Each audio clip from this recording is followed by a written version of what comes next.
తనను మోసం చేశాడంటూ లావణ్య అనే మహిళ సరూర్ నగర్లోని పిఎన్టీ కాలనీలో భర్త ఇంటి ముందు ధర్నాకు దిగింది. లావణ్య భర్త మధు నారాయణగూడలో స్పీచ్ థెరపీ చేస్తుంటాడు.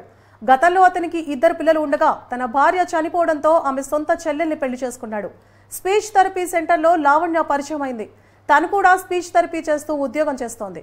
ఇద్దరి మధ్య స్నేహం ప్రేమగా మారి మరో వివాహం చేసుకున్నాడు. వీరికి ఒక పాప కూడా జన్మించింది.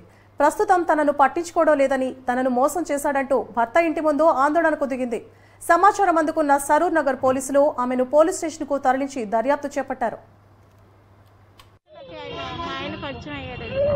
పరిచయం అయ్యి ఇలాగా నాకు మా అమ్మ నాన్న లేరని అతనికి తెలుసు. అతను తెలిసి మళ్ళీ ఇలాగ పరిచయం అయ్యాడండి. అది కాస్త ప్రేమగా మారిందండి.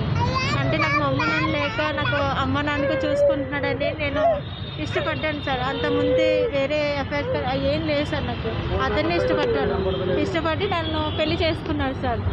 2022లో జనవరి 28 నన్ను పెళ్లి చేసుకున్నాను సార్. 28న చేసుకుని సార్ నాకు జూలై నెలలో నాకు పాప పడింది సార్ కడుపులో. పడ్డాక మళ్ళీ అప్పటి నుంచి ఇలా మరదలు ఫోన్ చేసి చెప్పింది సార్ నాకు ఇలాగా పెళ్ళి అయింది అతనికి అది ఇది అనుకుని. నాకు తెలియదు సార్, అది నాకు చెప్పలేదు, నాకు తెలియదు సార్. ఇప్పుడు ఏమంటున్నాడంటే నేను చెప్పాను నీకు, చెప్పి చేసుకున్నా అంటే చెప్పి ఎవరు చేసుకుంటాను సార్.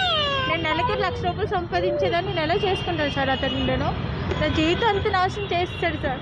వాళ్ళేమో ప్రెగ్నెంట్